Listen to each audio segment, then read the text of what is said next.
nama saya Siti Nabila Arnisa dengan NIM C1C0224142. Di sini saya akan menjelaskan mengenai stelsel dalam pemungutan pajak, kendala dalam pemungutan pajak, bentuk perlawanan pajak, pihak yang terkait dalam pengelolaan, dan penggolongan pajak. Yang pertama yaitu pembahasan stelsel dalam pemungutan pajak. Pajak merupakan suatu sistem yang diatur dalam undang-undang yang salah satunya juga mengatur tata cara pemungutan. Nah, stelsel pajak merupakan sistem pemungutan pajak yang digunakan untuk menghitung besarnya pajak yang harus dibayarkan oleh para wajib pajak. Nah, di mana stelsel itu dibagi menjadi 3 nih. Yang pertama yaitu stelsel nyata atau real, merupakan salah satu jenis pemungutan pajak yang didasarkan pada objek atau penghasilan yang diperoleh sesungguhnya. Kelebihan utamanya adalah perhitungan didasarkan pada penghasilan sesungguhnya dan hasil yang diperoleh akan lebih akurat dan real. Namun kelemahannya adalah pajak baru dapat dikenakan pada akhir periode. Yang kedua adalah stelsel anggapan atau fictitious stelsel, yaitu jenis pemungutan pajak ini yang didasarkan pada anggaran yang diatur oleh suatu undang-undang. Stelsel ini menerapkan sistem pemungutan pajak di depan atau forward-looking. Keunggulan stelsel ini adalah pajak-pajak dapat dibayarkan selama tahun berjalan tanpa harus menunggu pada akhir tahun. Sedangkan kelemahan stelsel ini adalah pajak yang telah dibayar wajib pajak tidak berdasarkan pada keadaan sesungguhnya. Dan yang ketiga adalah stelsel campur. Jenis stelsel ini merupakan kombinasi antara stelsel nyata dan stelsel anggapan. Pada awal tahun, besarnya pajak dihitung berdasarkan suatu anggapan.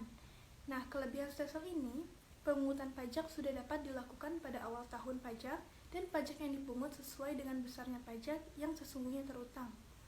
Kelemahannya adalah tambahan pekerjaan administrasi karena perhitungan pajak yang dilakukan 2 kali, yaitu pada awal dan akhir tahun. Kemudian kendala dalam pemungutan pajak. Berbagai kendala disebabkan berbagai faktor yang akan diuraikan secara garis besar di bawah ini. Yang pertama yaitu kurangnya sosialisasi dari pemerintah kepada masyarakat sebagai wajib pajak mengenai pentingnya membayar pajak. Yang kedua, manfaat membayar pajak dan sanksi yang akan diterima apabila wajib pajak melalaikan kewajibannya. Wajib pajak belum memahami tentang pentingnya membayar pajak tersebut, belum mengetahui bagaimana prosedur pendaftaran, menghitung dan melaporkan sendiri objek pajak yang dikuasai, dimiliki, dan dimanfaatkannya. Tingkat ekonomi sebagian wajib pajak yang sangat rendah sangat mempengaruhi, di mana wajib pajak masih lebih memprioritaskan biaya yang sifatnya mendasar seperti biaya sekolah, biaya kesehatan, dan sebagainya daripada membayar pajak. Kemudian bentuk perlawanan pajak. Adanya perlawanan terhadap pajak adalah hambatan-hambatan yang ada atau terjadi dalam upaya pemungutan pajak. Perlawanan pajak dapat dibedakan menjadi 2, yaitu perlawanan pasif dan perlawanan aktif. Perlawanan pasif. Perlawanan pajak secara pasif ini berkaitan erat dengan keadaan sosial ekonomi masyarakat di negara yang bersangkutan. Pada umumnya, masyarakat tidak melakukan suatu upaya yang sistematis dalam rangka menghambat penerimaan negara, tetapi lebih dikarenakan oleh kebiasaan-kebiasaan yang berlaku dalam masyarakat tersebut. Misalnya, kebiasaan masyarakat desa yang menyimpan uang di rumah atau dibelikan emas bukanlah mereka menghindari pajak penghasilan dari bunga, tetapi karena belum terbiasa dengan perbankan. Yang kedua yaitu adanya perlawanan aktif, yaitu perlawanan pajak secara aktif merupakan serangkaian usaha yang dilakukan oleh wajib pajak untuk tidak membayar pajak atau mengurangi jumlah pajak yang seharusnya dibayar.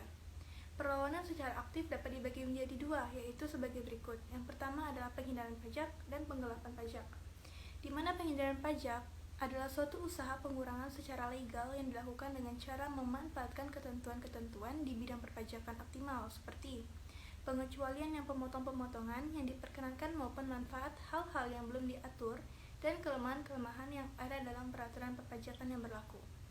Yang kedua, penggelapan pajak merupakan pengurangan pajak yang dilakukan dengan melanggar peraturan perpajakan seperti memberi data-data palsu atau menyembunyikan data.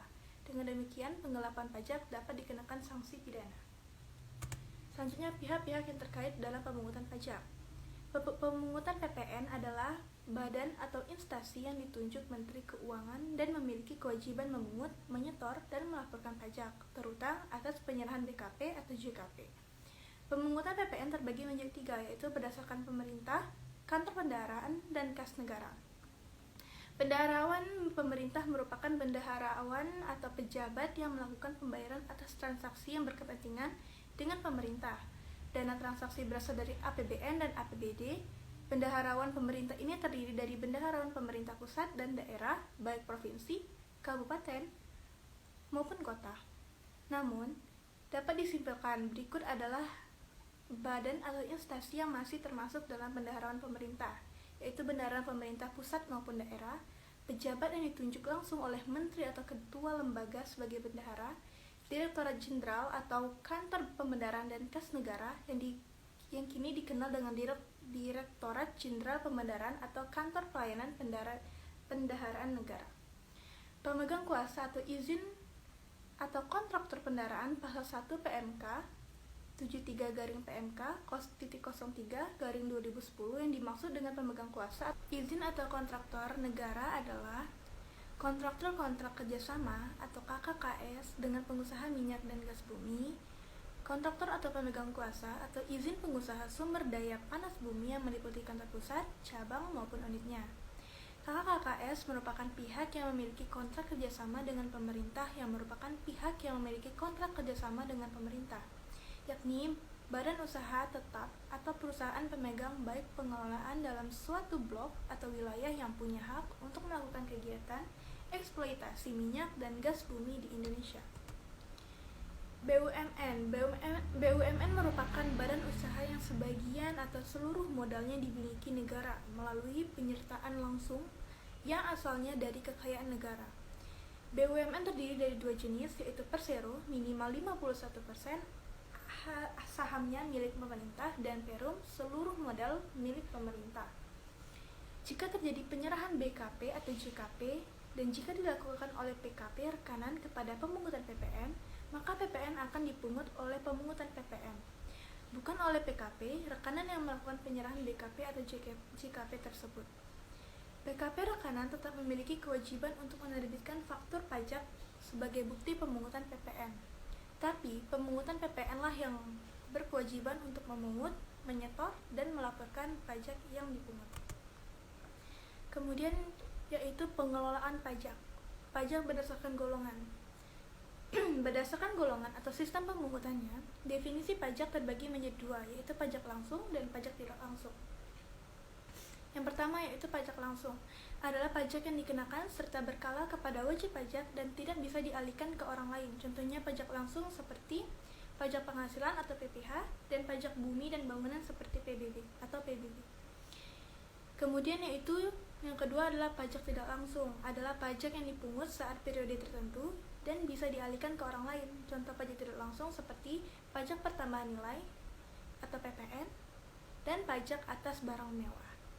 Nah, pajak berdasarkan instansi pemungut. Berdasarkan instansi pemungut, pajak terbagi menjadi dua, yaitu pajak negara pusat dan pajak daerah lokal.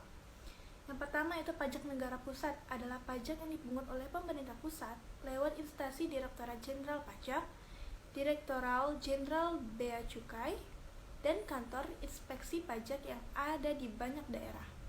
Contoh pajak negara adalah pajak penghasilan, PPN, bea materai, bea masuk PBB, dan pajak minyak dan gedung. Pajak negara pusat adalah pajak yang dipungut oleh pemerintah pusat lewat instansi Direktorat Jenderal Pajak, Direktorat Jenderal Bea dan Cukai, dan kantor inspeksi pajak yang ada di banyak daerah. Contoh pajak negara adalah pajak penghasilan, PPN, bea materai, bea masuk, PBB, dan pajak minyak dan gas. Yang kedua adalah pajak daerah atau lokal, adalah pajak yang dipungut oleh masing-masing pemerintah daerah atau Pemda, biasanya dilakukan oleh Pemda tingkat 1 dan tingkat 2. Contoh pajak daerah adalah pajak hotel, pajak hiburan, pajak restoran, pajak reklame, pajak kendaraan bermotor, dan pajak bahan bakar. Pajak berdasarkan sifat terbagi menjadi dua juga, yaitu pajak subjektif dan objektif. Pajak subjektif adalah pajak yang diambil berdasarkan kondisi dan kemampuan individu atau badan usaha bersangkutan seperti pajak penghasilan dan pajak kekayaan. Namun, pajak objektif adalah pajak yang diambil berdasarkan kondisi objek saja seperti pajak impor, pajak kendaraan bermotor, PKB, PPN, bea materai, serta bea masuk. Nah, dapat disimpulkan nih, Dari uraian di atas dapat disimpulkan pajak merupakan suatu sistem yang diatur dalam undang-undang.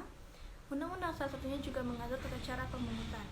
Stelsel merupakan sistem pemungutan pajak yang digunakan untuk menghitung besarnya pajak dan dibayarkan oleh para wajib pajak. Pemungutan pajak dapat dilakukan dengan stelsel yang ada 3 jenis, yaitu stelsel nyata, stelsel anggaran, dan stelsel temporer. Baiklah, sekian dari presentasi saya hari ini. Semoga bermanfaat. Assalamualaikum warahmatullahi wabarakatuh.